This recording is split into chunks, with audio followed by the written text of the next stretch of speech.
Kyle Paul Hacking hails from the Uinta Basin, home of the dinosaurs, a semi-serious prairie dog infestation, and that's about it. When he was 13, his house burned down due to a faulty refrigerator. Relatable content, I know. And from out of the ashes emerged his sense of humor. I didn't write this bio. It's awesome, though. After graduating summa cum laude from Uinta High School, he arrived here at Utah State University, the best place on earth.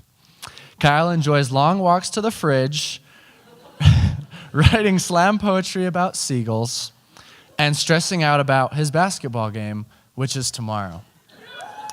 He is a communication studies major, minoring in English and political science, and upon graduation, he hopes to become a speechwriter for political candidates and members of Congress. Let's give a warm welcome to our friend Kyle Hacking.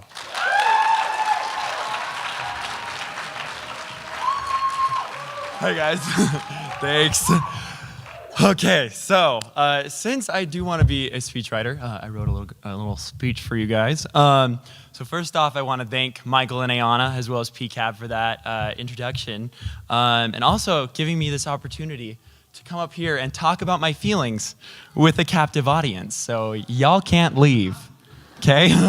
Just kidding. I mean, you can leave. It's a school. Okay. I've always stuck out, especially when I was young. I was louder than was appropriate. I was more awkward than you could ever imagine. I was constantly bouncing off walls. But when you're a kid, your life is so simple. I never felt the need to change or pretend I was anyone other than who I was. I was just a kid. But when puberty hit, as you can imagine, things got weird. I started my most awkward period of my life the way most people do, by burning their house down. Not me personally, it was our fridge. Which, though I joke about a lot, it really wasn't the best experience of my life. Coupled with the fact that my mom started to get very sick around the same time, this time period became the most formative years of my life. Y'all got real quiet real quick when I mentioned my mom, so. But this became the most formative period of my life. I'd always been a really anxious kid. I was constantly worrying about everything. But after everything had settled down with my mom in my house, my parents' attention was allowed to shift back home. But what they found was that their loud, energetic son was now a nervous wreck. By the time I was 14, my childhood anxiousness had blossomed into a fully fledged anxiety disorder. But luckily enough for me, I had also developed symptoms of OCD. So, just like Pokemon, I truly was trying to catch them all. I knew the feelings I felt were different and irrational. And they so negatively impacted my life that I thought it was something that made me broken, something that was dirty. I saw all these people who didn't have a cloud of existential dread hanging around their heads 24/7. And I was worried that if I shared my feelings with those people, that they would treat me differently or think that I was needy. So I kept silent and repressed all these feelings. And add several years, you have the ingredients for a very mentally healthy adult. So, and speaking of repression and denial, I'm very gay. So, but I did not come into this world the strong, graceful, confident gay man you see before you.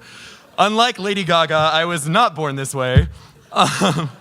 Though you may not be able to tell it now, I spent much of my first 18 years of life wearing cargo shorts and being a fan of all the different sports, like baseball. Although for the vast majority of my life, this was the thing that I hated most about myself. I felt so ashamed and so confused by these feelings that I'd done nothing to earn. I refused to accept it, and so I built a thick wall between me and my secret. I was constantly on guard my entire life. Every conversation, every interaction, I would be searching for a hint of anything that would give me away. I was vocally against homosexuality, and I was very unkind to the gay people that I knew. I lived in an area that, for the most part, condoned such behavior. So I would actively avoid gay people, so nobody would be able to make any kind of connection between me and them. But those actions and feelings were nothing compared to how I treated myself and how unkind I was to myself. It became almost a ritual. Every time that I had a gay thought, I would head into the bathroom, lock the door, and look at the person I hated the most in the world in the mirror. And tell them how disgusting they were and how angry I was that I had fallen again. And then after that, I would hit my knees for hours and hours and pray to God to fix me. This was my existence for a really long time. My whole life was committed to hiding the two biggest parts of my life, my anxiety and my sexuality. But after doing this for 18 years, I was exhausted. My life had had all of its joy sucked out of it because I was pretending to be someone I am not. Towards the end of my senior year of high school, I sat looking at my reflection in the dark monitor of a computer. I had 1,000 things to be doing. I had 2 more meetings that day, but I just couldn't get the motivation to stand. And in that moment, the weight of my struggles started to press down on me. The strain of 1,000 different voices and forces pulling me in 1,000 different directions. My desire to fit in and be liked, coupled with my overwhelming anxiety that would never happen. My religious beliefs, the core of who I was, at war with the feelings that I was too scared to even put a name to. Tensions in my family and feeling that I was illogically, personally responsible for keeping our family at peace. It was then, at that moment, that I decided that I would end my life. I didn't know when, I didn't know how, but I just couldn't see any light at the end of this dark, lonely tunnel. However, as with most things in life, the world had a different plan. I made it out of that dark place due to some amazing people, one of whom became the first person I came out to, and who was an incredibly important person in my life. But 18 years of repression and self-hatred aren't that quickly erased. I still managed to tell my parents and other important people, but that summer was a blur of confusion, and before I knew it, I arrived here at USU. When I first came to college, I tried so hard to fit in. I tried to seamlessly assimilate myself into society. I tried to bury the goofy, awkward kid inside of me and become whatever the person I was with wanted me to be. However, through some miracle, I was still able to eventually find an amazing group of friends. Some of the most incredibly funny, kind, and caring people I'd ever met in my life. Who fully accepted me and my gayness. Even though I had come out, I was still holding another huge portion of my life, my anxiety inside. I felt so much pressure to pretend like I was normal. I was making myself miserable. I knew that something needed to change, so at the beginning of my sophomore year, under the advice of my therapist, I decided to talk to one of my close friends and tell them what I'd been going through. Everything laid out for her to see. I remember I was terrified. I had no idea how she was going to react, or if we were even good enough friends to be talking about this, and if she would run. I had no idea. But she didn't run. In fact, she gave me advice and helped me see that I wasn't alone. And this led to the deepest conversation that we had ever had in our time of friendship.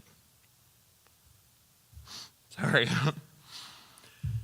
So I decided to try to be vulnerable again. And again, it was incredible. And what's more, she opened up to me and showed me her scars.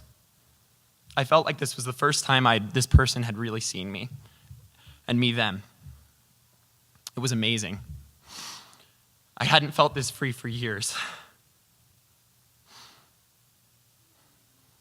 It took things that at this point had existed solely in my mind and brought them into the cold light of day, where I realized how much of my unhappiness came from keeping those things inside where it could fester.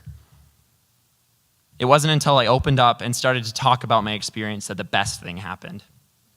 Others started to feel comfortable enough to share their stories with me. Though completely their own, I heard the same themes repeated back to me. That of isolation, loneliness, and most of all, hope at the realization that they were not alone.